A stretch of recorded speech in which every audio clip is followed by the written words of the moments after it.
Los invitamos a ver el siguiente mensaje de uno de nuestros patrocinadores. En otro desafiante año de pandemia, en Roche hemos contribuido fuertemente a la salud de las personas en todo el mundo. Hemos dedicado gran parte de nuestra energía y recursos para luchar contra la pandemia y estamos muy orgullosos de lo que hemos logrado en nuestras divisiones de farma y diagnóstica. Este espíritu innovador también está posibilitando nuestro futuro con un pipeline que en 2021 tuvo indicadores importantes en áreas que incluyen oncología y neurología. También obtuvimos aprobaciones para nuevas pruebas y soluciones de diagnóstico para COVID-19, cáncer de pulmón y enfermedades cardiovasculares, entre otras. Mientras esperamos que la pandemia termine pronto, estamos aplicando ese mismo sentido de urgencia y agilidad a otros desafíos de atención médica como la oftalmología, la neurología y las enfermedades raras.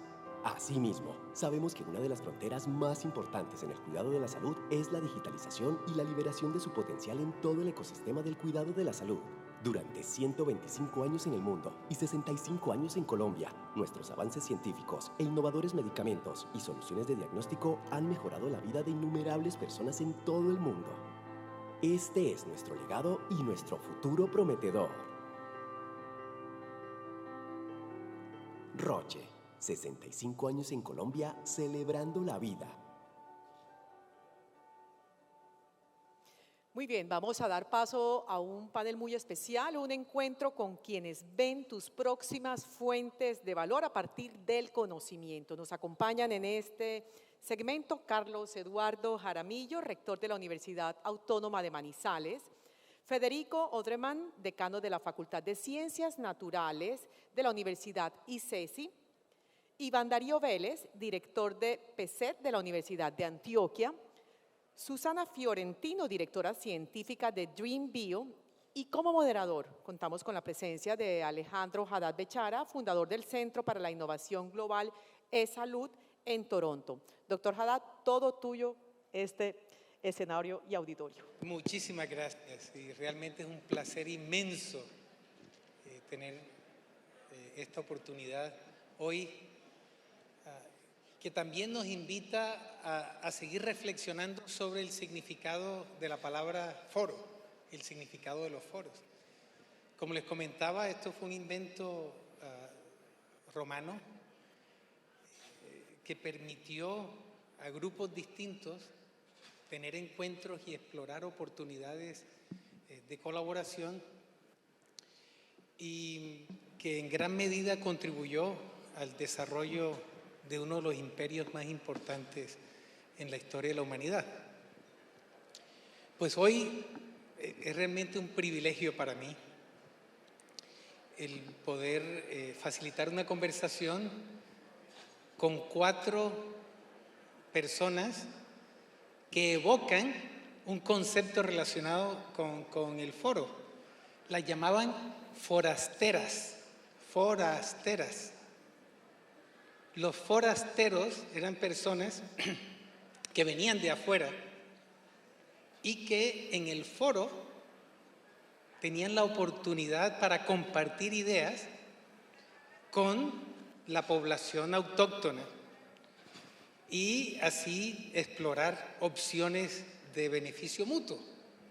Entonces, quiero invitarnos a disfrutar de las interacciones con estos forasteros que me gustaría llamar, o personas forasteras del futuro. ¿Sí? Forasteros del futuro. Personas que tienen la capacidad para usar el conocimiento con el fin de permitirnos hacer visibles oportunidades que de otra forma serían invisibles. ¿Sí? Entonces, me encantaría, Carlos Eduardo, que iniciaras esta conversación. Imagínense, un ingeniero con experiencia empresarial en el área comercial, que ahora es rector de una universidad. Este hombre tiene un superpoder y es ver oportunidades cuando hay crisis, cuando hay dificultades. Y ojalá nos cuentes algo sobre cómo la pandemia de COVID, por ejemplo, permitió hacer visible oportunidades que de otra forma no habríamos podido notar. Bueno, Alex, muchas gracias. Muy buen día para todos. Es un placer para mí estar acá, especialmente acompañado de personas que yo los definiría como científicos. Yo soy ingeniero, ustedes son los que generan ese conocimiento. Pero básicamente yo veo este proceso desde diferentes frentes. Lo primero es que en la institución en que estamos hay dos elementos primordiales que están en nuestra visión, que se llaman innovación y emprendimiento. ¿Y por qué los resalto aquí?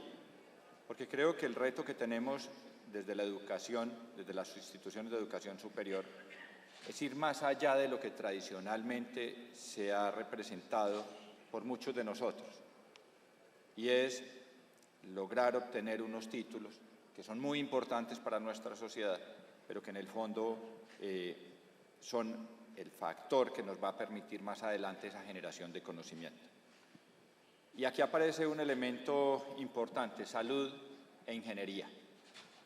Muchos de nuestros desarrollos y muchos de nuestros procesos hoy están orientados desde diferentes áreas para potencializar elementos que nos permitan generar diferentes circunstancias, diferentes dispositivos, diferentes conocimientos. Pero eso no se logra solo. Estamos en una tarea muy fuerte de generar un concepto que es muy importante, que lo hemos oído en intervenciones anteriores, que se llama ecosistema. Y como ecosistema, ¿cuál es el rol que yo juego? Y aquí la innovación, la enseñanza, la investigación, el aprendizaje juegan un factor muy importante dentro de ello. Y buena parte de la tarea que hemos venido trabajando es cómo construimos ese ecosistema. Entonces, esa relación universidad, empresa, Estado y sociedad civil, ¿cómo la potencializamos? Y aquí hay elementos que son muy interesantes, y es que debemos tener una agenda común, no cada uno por su lado, y trabajar de la mano para llegar allá.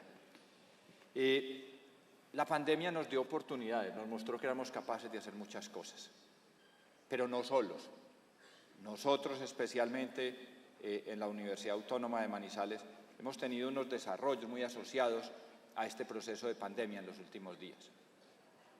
Ventiladores mecánicos, primer dispositivo de ventilación mecánica en Colombia, con registro INVIMA para producción y fabricación. Eso hoy suena muy fácil, pero detrás ha habido toda una proeza. Pero eso no lo hacemos solos, lo hacemos de la mano de aliados importantes. Hoy dentro del público tenemos unos de nuestros aliados, el CES Hospital Universitario de Caldas. Con ellos logramos trabajar en ventiladores mecánicos, logramos trabajar en un sistema que denominamos nosotros CXR, que es un sistema que permite la detección de COVID a través de radiografías digitales, con un grado de asertividad muy alto. ¿Y eso qué tiene detrás? Inteligencia artificial. ¿Qué tiene detrás? Todos procesos de análisis neuronales, toda una cantidad de elementos que van. Pero no que nos quedamos solos con un gran aliado como el CES Hospital Universitario de Caldas. También tenemos empresarios acompañándonos en este proceso. Pero hemos aprendido que todo ese potencial que hay, todos esos elementos que tenemos, se vuelven mucho más grandes si participamos en diferentes espacios. Entonces, nosotros como una institución educativa hoy formamos parte de Manizales Más, un proyecto de ciudad de desarrollo del ecosistema empresarial, del Comité Universidad, Empresa, Estado, Sociedad Civil, participando en procesos de juntas directivas. Nosotros, por ejemplo, yo tengo la fortuna en este momento de formar parte de la junta directiva de la ANDI seccional Manizales. Y otros espacios que nos van permitiendo ir ganando un espacio. Y ese espacio lo quiero cerrar en esta primera parte con un elemento importante que es la red de confianza de Caldas. ¿Y por qué red de confianza? Porque estoy convencido que mucho de lo que no hacemos es por falta de confianza, por no tener en el otro esa capacidad de recibir y de dar y de trabajar juntos. Entonces en ello vamos muy de la mano, trabajamos conjuntamente, y estamos bregando a cerrar esa brecha, que los que hemos tenido la oportunidad de estar sentados en el sector empresarial y ahora estamos sentados en el sector educativo, siempre tendremos la excusa perfecta para no hacer lo que no queramos hacer. Y esta es una invitación a que rompamos eso. Ustedes van a ver que existe toda una capacidad importantísima, invaluable, pero que necesitamos estar juntos. Solos podremos ser buenos, pero juntos podremos ser grandes, importantes y podemos generar desarrollo. Hay miles de investigaciones, hay miles de procesos en cada una de nuestras instituciones que seguramente son muy valiosos y van a ayudar a mejorar la productividad, la calidad de vida y el desarrollo de nuestro país. Muchas gracias, Carlos Eduardo. Muchas gracias y por enfatizar la palabra confianza. Este es un término compuesto con todo lo que comienza en español con co, significa algo que solo se puede hacer juntos. Confianza tiene que ver, es una emoción social que se basa en la capacidad para ver algo juntos, que no existe todavía, pero que se puede lograr si decidimos unir esfuerzos. Y esto lo quiero usar para presentarle a otro superhéroe aquí, otro forastero del futuro, Iván Darío, que vio oportunidades alrededor de la escasez. Usualmente la innovación sucede alrededor de la abundancia, pero este hombre pudo ver abundancia de escasez de interés en ciertos problemas de gran importancia para nosotros, y de alguna forma nos va a abrir una ventana que han construido durante 20 años hacia nuestro futuro posible. Iván Darío, bienvenido. Gracias, Alejandro.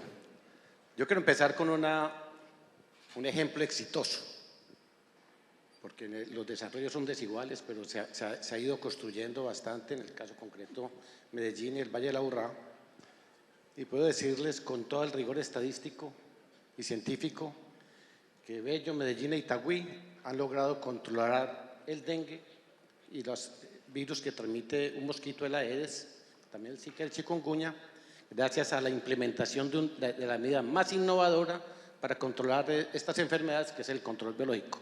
Estamos publicando ya los estudios caso control, resultados extraordinarios, donde después de que terminamos de idear los mosquitos, cada año se reduce la transmisión en un 50%, año tras año. Ese es un ejemplo exitoso, pero eso no nace de la nada. Eso es consecuencia también de una serie de eventos que han ocurrido en la ciudad desde hace bastantes años y que empezó con un elemento muy doloroso. En el año 2000 Medellín era la ciudad más insegura del mundo y así éramos presentados internacionalmente, una cosa dolorosa, pero una cosa también que llevó a la ciudad a unirse, a tender puentes, a tratar de entender y responder a esa problemática que había del sicariato, de la violencia, del narcotráfico, y la ciudad fue capaz de sobreponerse a eso. Eso fue un ejemplo un hecho que hizo que en una línea de tiempo podemos ir viendo cómo a partir de esa situación dolorosa también se fue dando puentes universidad, empresa, Estado. Y tuvimos una serie de administraciones municipales muy buenas que iban siguiendo el camino del anterior, no llegaban pues a acabar con lo anterior. Tuvimos entonces que en el 2003, y fue lo primero, se creó una primera aproximación a una agenda de innovación para la ciudad. Eso lo hizo la Cámara de Comercio con ProAntioquia y con Colciencias también en su tiempo. Pero ya al año siguiente se crea el Comité Universidad Empresa Estado. Era consecuencia también de lo que se había visto de esa agenda. Se crea el Comité Universidad Empresa Estado, que ha sido muy fuerte, que se reúne regularmente y que ha hecho grandes aportes los industriales para aumentar el porcentaje del PIB de la ciudad en una cifra que no lo tiene ninguna otra ciudad del país. Está cerca del 2%. Pero en 2010 se crea también, ya fortaleciendo este ecosistema, Ruta N, para potenciar toda la parte de innovación en la ciudad. Al año siguiente se crea un plan de ciencia, tecnología e innovación para la ciudad que se ha venido cumpliendo, y en el 2013 Medellín es calificada internacionalmente como la ciudad de la innovación, la ciudad más innovadora del mundo. Eso fue Y en le ganó 2013. a Tel Aviv y a Nueva York ese año.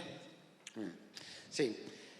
Y el 2015 ya Medellín ya no estaba dentro de la lista de las 100 ciudades más peligrosas del mundo. Ya habíamos salido, o sea, ya se había logrado pasar ese evento detonante de toda esta transformación, que fue ese calificativo horrible. A partir de Ruta N, para el 2017 ya habían 350 empresas de innovación trabajando en la ciudad, y bueno, con un aumento del PIB bastante importante, y bueno, ya en el 2020 fue seleccionada la ciudad para la cuarta revolución industrial.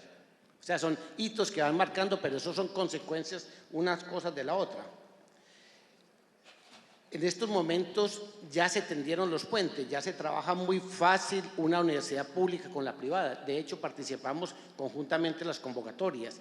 Ya la relación con el empresariado es fácil, es transparente, ya se convierte en algo normal, donde profesores de universidades con doctorado pueden estar trabajando en la empresa, y al contrario, y lo contrario también, recibimos en nuestros grupos empresarios para que hagan pasantías o monten ciertas técnicas que requieren para la empresa. O sea, se ha dado un ecosistema muy fuerte y que ha venido funcionando.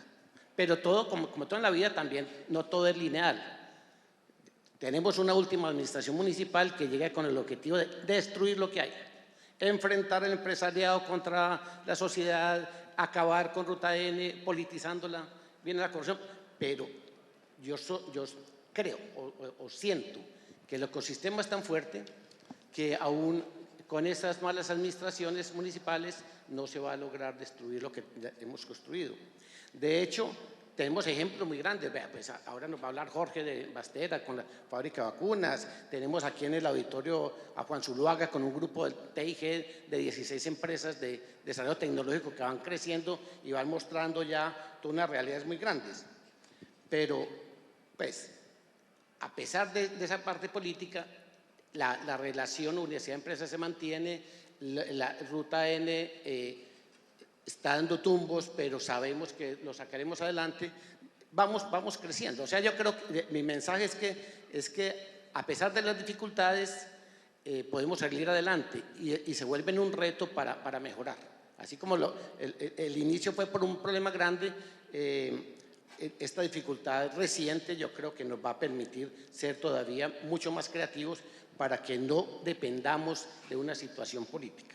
Y seguimos. Ahora, este ejemplo que les decía del control biológico del dengue, ya gracias a la ANDI, gracias a Ana María, ya es una cosa que estamos explorando para empezarlo rápidamente de la mano de los empresarios y de fundaciones, como la Fundación Santo Domingo, para la ciudad de Barranquilla.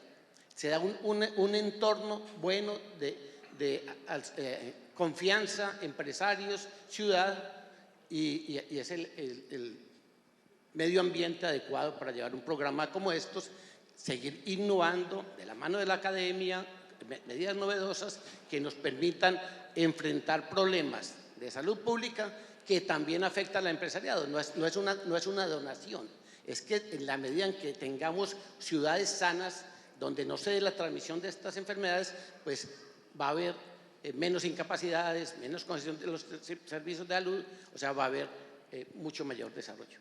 Muchísimas gracias, Iván Darío. Y bueno, Medellín, de verdad, haber pasado de la ciudad más peligrosa del mundo a la más innovadora, fue una tendencia en contra de lo que uno esperaría, porque tendemos a ser muy pesimistas. Si era la más peligrosa, lo que se habría esperado era que desapareciera una masacre masiva, etc. Igual nos sucede con respecto a Colombia y el atractivo de Colombia con respecto a la migración. Desafortunadamente, las encuestas de nuestros jóvenes indican que si tuvieran la oportunidad, el 80% se irían del país.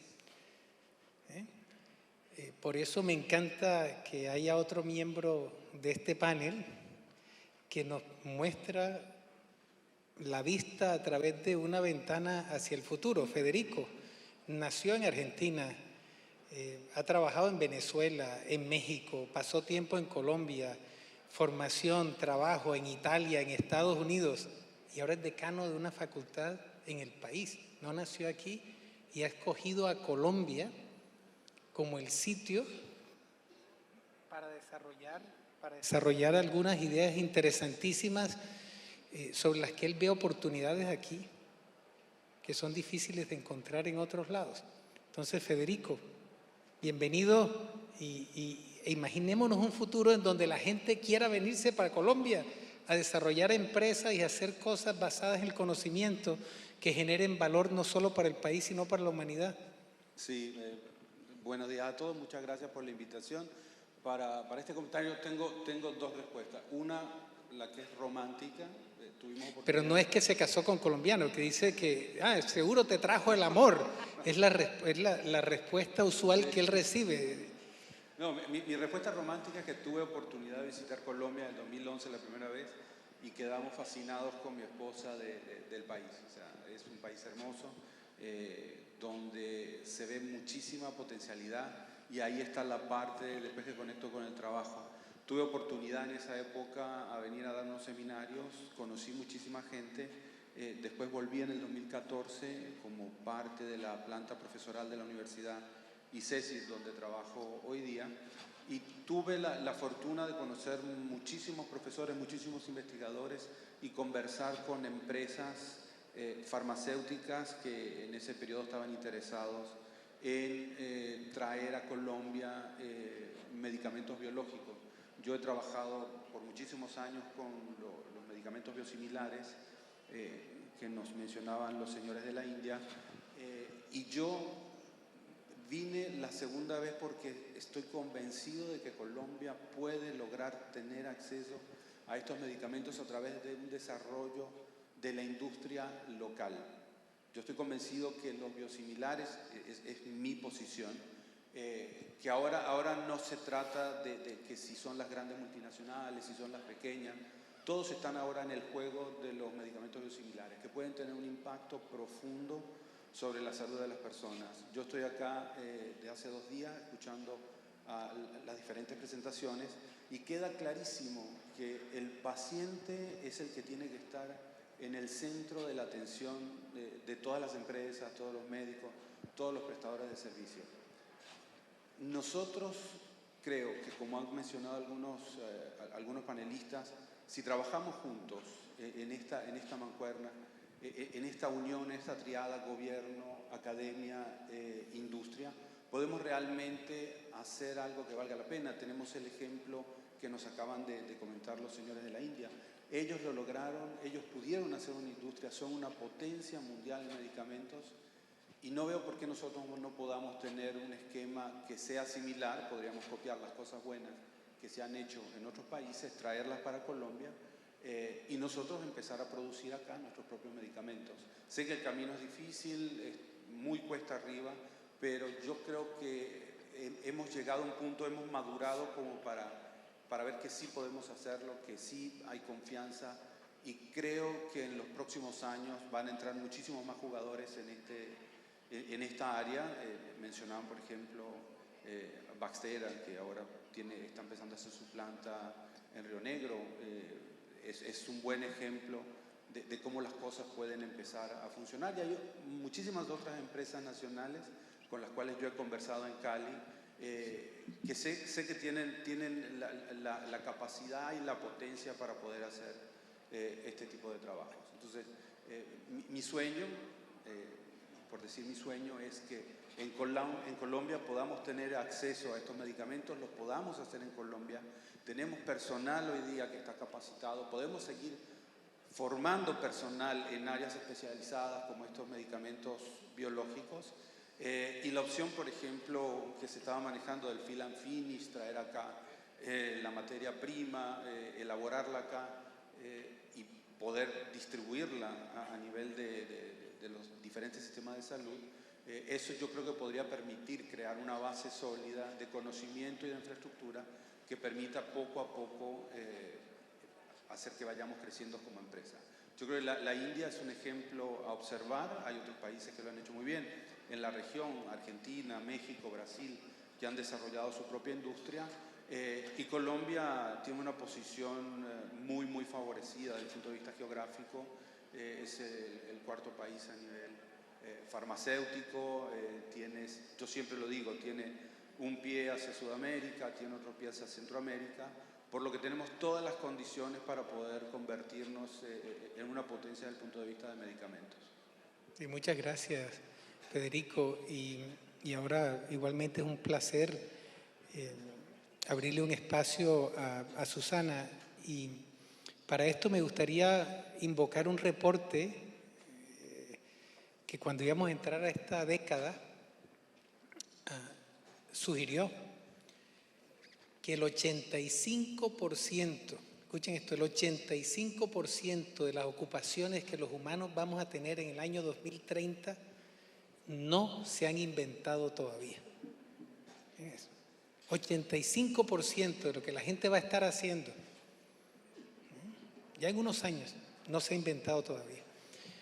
Pues esta mujer es profesora titular de la Universidad Javeriana, bacterióloga de formación, y todos los títulos que tiene no creo que puedan destilarse en un rol en particular. Esta es una ocupación de esas que no existía en el momento en que comenzaste y vio una oportunidad en otra fuente de abundancia, que es nuestra diversidad botánica. La flora colombiana probablemente es la más diversa del mundo. Hay competencia con otros países hermanos,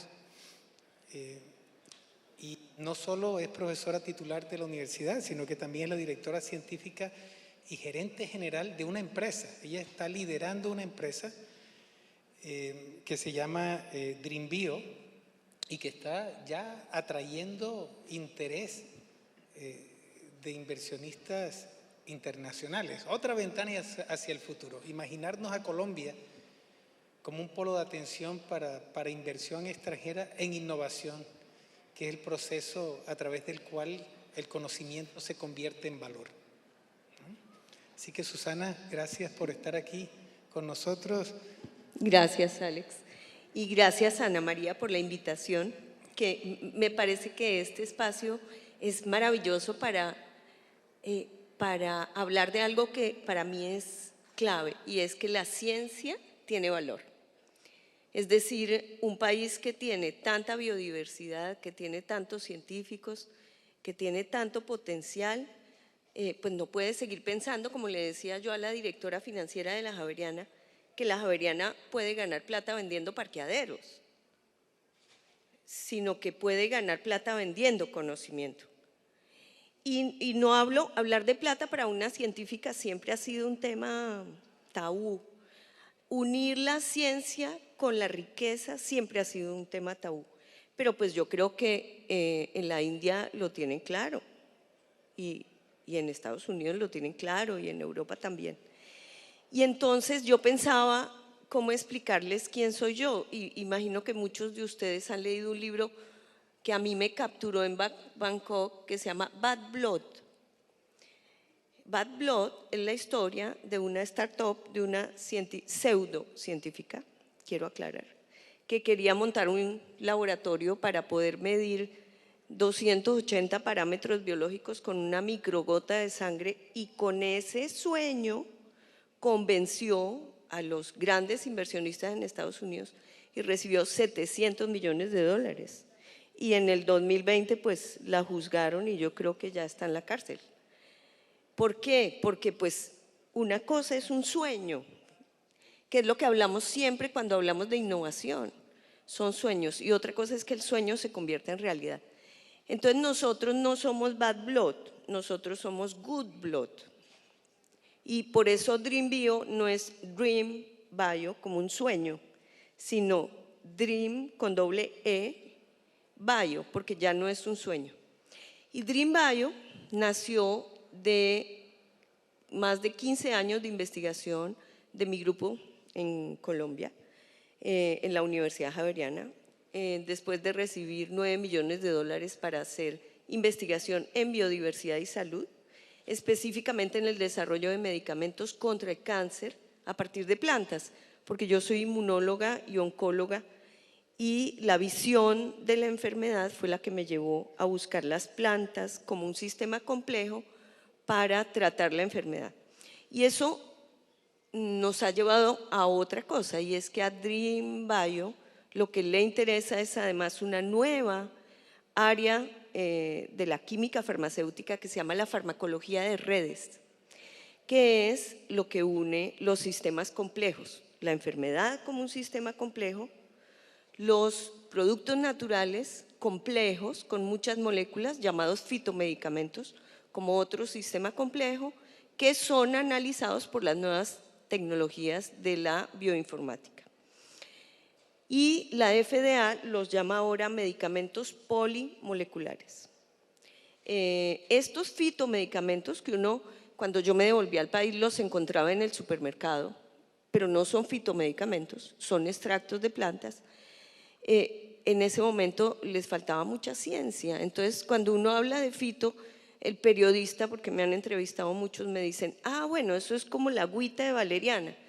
Y es una lucha, ¿no? Porque ¿cómo volver el conocimiento tradicional un medicamento? Pues con ciencia, porque el entender cómo esa agüita de las abuelas interactúa en forma molecular con el metabolismo de un paciente que tiene tumores requiere ciencia. Y eso me lleva a algo, ya que estamos en un auditorio en el que el 90% son empresarios del área farmacéutica, a una reflexión que se dio en Europa hace 2 años más o menos, y es que los medicamentos, particularmente contra el cáncer, pues su descubrimiento ha disminuido cantidades precisamente porque el cáncer se ha visto como una enfermedad monomolecular. Usted tiene un gen alterado, entonces yo voy y le soluciono su problema genético, pero se les ha olvidado que es que esa célula tumoral habla con su entorno, que el que está enfermo es el paciente, que se le altera todo su metabolismo, su genómica, su proteómica, y que las abuelas tenían razón. Es decir, que las plantas en su conjunto tienen moléculas que atacan no solamente la célula tumoral, sino el entorno.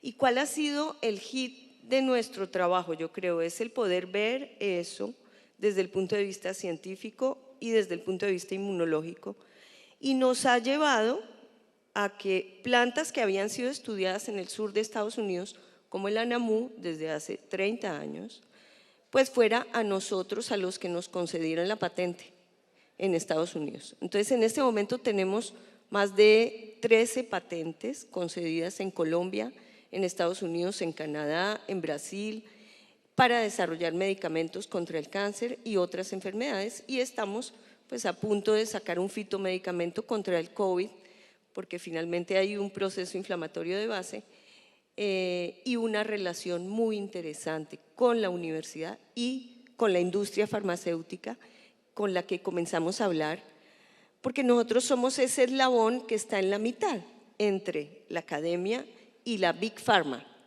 Es decir, nosotros somos los interlocutores de las grandes empresas farmacéuticas para que comencemos a trabajar juntos en el desarrollo de nuevos medicamentos. Yo creo que eso es lo que tengo que decir por ahora, Alex.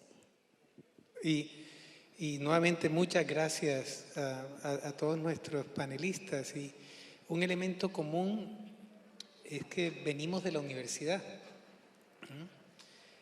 Y no sé si alguna vez nos hemos parado. Las palabras son muy importantes, ¿no? Algunos dicen las palabras deben ser como nuestros niños y niñas, que mientras más atención les prestamos, más exigentes deberían ser. ¿De dónde viene la palabra universidad?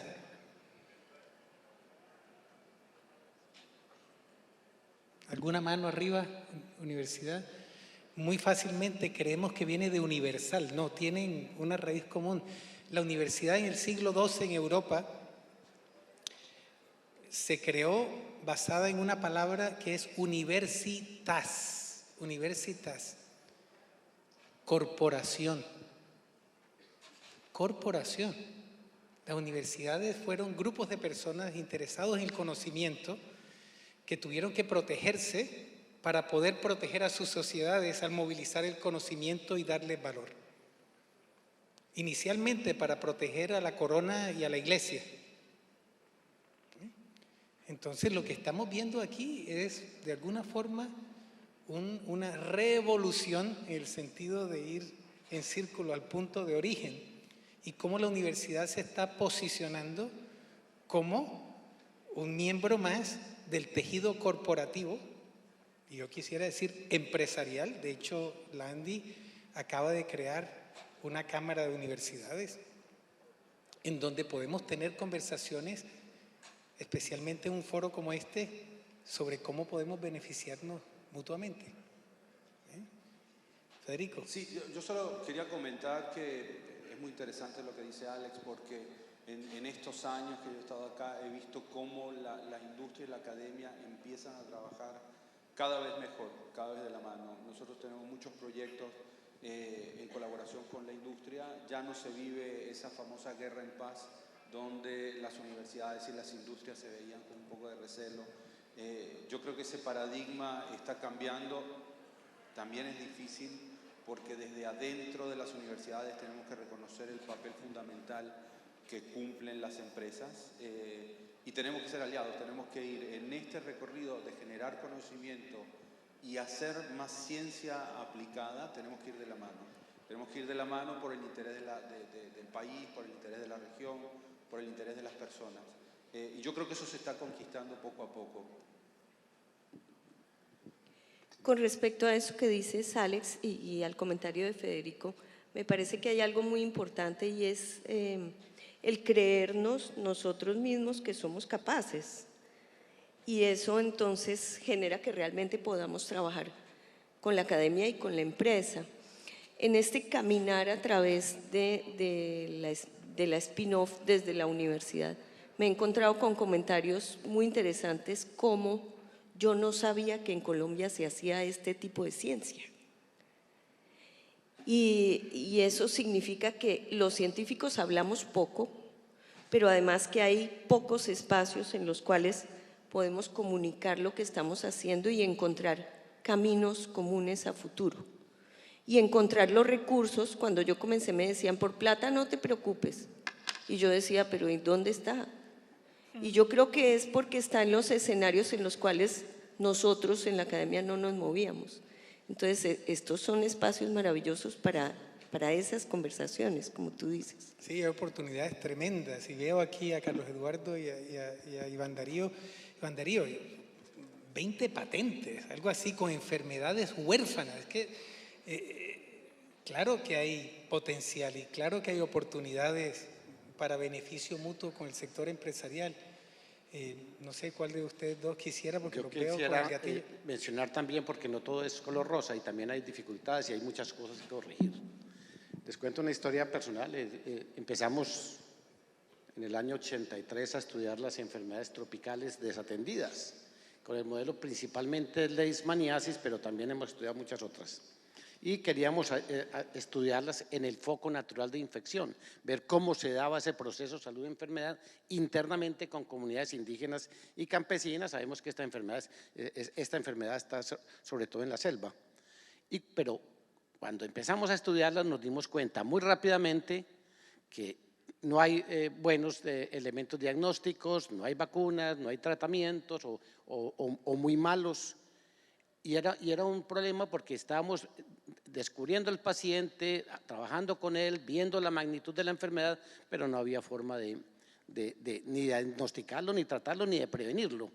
Eso llevó entonces a la necesidad de empezar a unirnos también. Se creó una corporación que se llama CIDEPRON, una corporación orientada a desarrollar medicamentos, vacunas y test diagnóstico justamente para estas enfermedades olvidadas, y empezamos a innovar. Descubrimiento, estudios preclínicos, alguna fase de estudio clínico, pero encontramos dificultades que hay que superar y que ya todos lo sabemos. La parte regulatoria en Colombia es muy complicada y tenemos 20 patentes y patentamos pensando que íbamos a proteger un conocimiento, pero esto es de unas enfermedades que no le interesa a nadie. Nadie quiere esas patentes ni siquiera gratis. Entonces es un problema grande porque son enfermedades neglected que por definición no les interesa mayormente a casi nadie. Y ahora tenemos también la dificultad del ensayo clínico y eso yo creo que ahí tenemos mucho que hablar, Alejandro, porque en la parte de ensayos clínicos hay una regulación cada vez más difícil, cada vez más costosa, que hace que los que se decidan a innovar, las universidades, en estos temas que no le interesa a la multinacional, pero que tenemos la posibilidad de hacer esos descubrimientos, esos desarrollos en el ensayo clínico. Hasta ahí llegamos porque no hay fuente de financiación adecuada en el país que permita avanzar al ensayo clínico, y la multinacional farmacéutica que tendría el dinero tampoco le interesa, porque justamente por definición son enfermedades olvidadas. Entonces tenemos también que trabajar en cómo se puede simplificar, hacer ensayos clínicos menos costosos, con posibilidad de tomar decisiones en el camino sin esperar terminar todo el ensayo, que para eso hay modelos bien interesantes, y también mirar a ver cómo con la parte regulatoria podemos lograr de pronto de avanzar para que esos desarrollos sí lleguen a buen puerto. Hola, hola, reinventemos cómo se hacen los ensayos clínicos, reinventemos el modelo regulatorio, si es que depende de nosotros. De verdad, el sistema regulatorio que tenemos ahora lo inventamos nosotros, no es una ley natural. Entonces no hay ninguna razón para que no podamos reevaluarlo y reinventarlo, ¿vale? Te escuché muchas veces, Carlos Eduardo, decir las dificultades traen cosas buenas. Sí, mira, yo considero que hay diferentes situaciones y me voy a pegar a algo que vivimos hoy. Si nos vamos al sector productivo, al sector empresarial, tenemos grandes dificultades. ¿Por qué? Porque hay alguien que tiene una materia prima que yo no la puedo traer, porque el proceso logístico está fallando, porque no tengo en qué traerlo. Es una realidad que vivimos hoy. Y si yo cojo la ciencia, creo que esa es una dificultad que ha venido viviendo.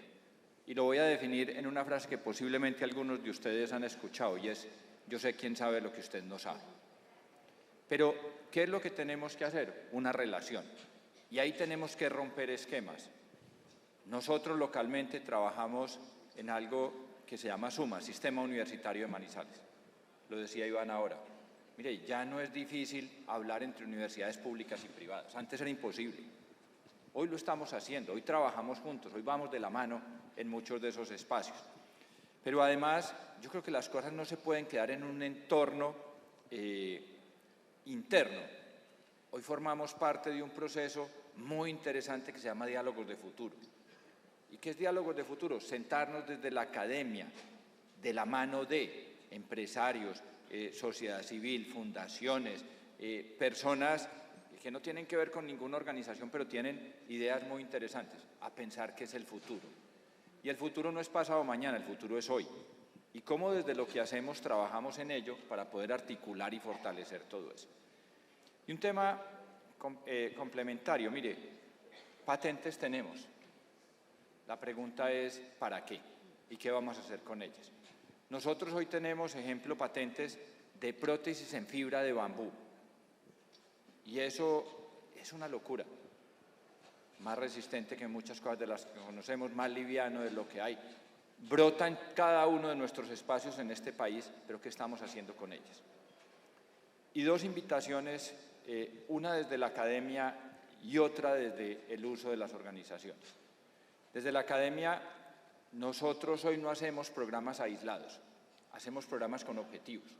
Y voy a poner un ejemplo muy simple. Tenemos un doctorado en ciencias cognitivas, pero eso por sí solo no es nada. ¿Cómo lo empatamos? Con una serie de programas que tenemos debajo, pero los resultados de eso se vuelven productivos para la sociedad. Maestría en bioinformática y biología computacional. Y eso no lo hacemos una universidad solo, lo hacemos 3 o 4 universidades trabajando conjuntamente, con empresa privada, fortaleciendo, mandando personas a estudiar en el exterior sus pasantías, a hacer lo que corresponda. Pero la gran pregunta es: ¿cuál es el objetivo de eso? Generar desarrollo, generar ciencia, generar conocimiento, generar productividad. Y quiero referirme muy rápidamente a unos elementos muy importantes que tienen que ver con Big Data, analítica de datos, inteligencia artificial, Internet de las cosas. Ese es el presente de nuestra realidad. Y temas sobre eso venimos trabajando. Y tenemos que ponerlos al servicio de todo. Esa palabra inteligencia artificial para algunos de nosotros sonará como algo del futuro, algo extraño.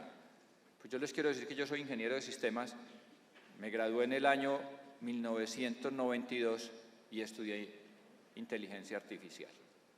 O sea, llevamos ¿cuánto tiempo hablando de eso? Eso es una realidad y tenemos que colocarla al servicio de la salud, de la sociedad y el desarrollo de las personas.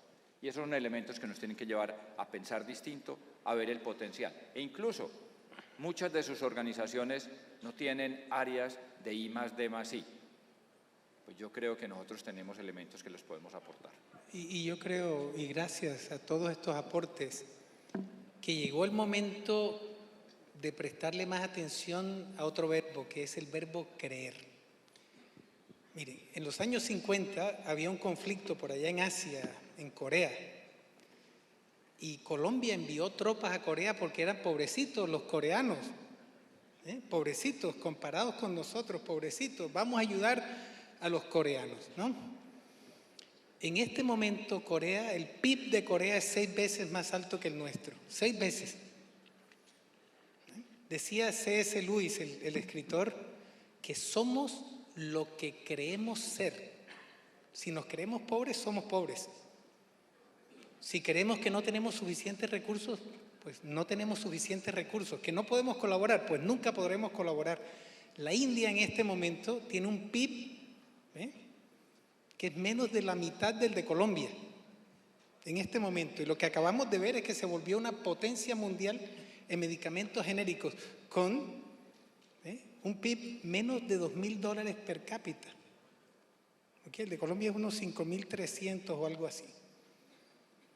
Entonces, sí, Santo Tomás, hay que ver para creer. Pues no, vean. Y esto es una muestra de muchas más posibilidades de este otro sector hermano, que es el sector académico. Y que tal vez no llegó el momento de cambiar del abordaje de Santo Tomás, que es importante, que hay que ver para creer, y darnos permiso para darle la vuelta y decidir que hay que creer para ver. ¿Sí? Porque las oportunidades son tremendas y espero que las aprovechemos. Muchísimas gracias por esta oportunidad y agradezcámosle a estos panelistas maravillosos, forasteros del futuro.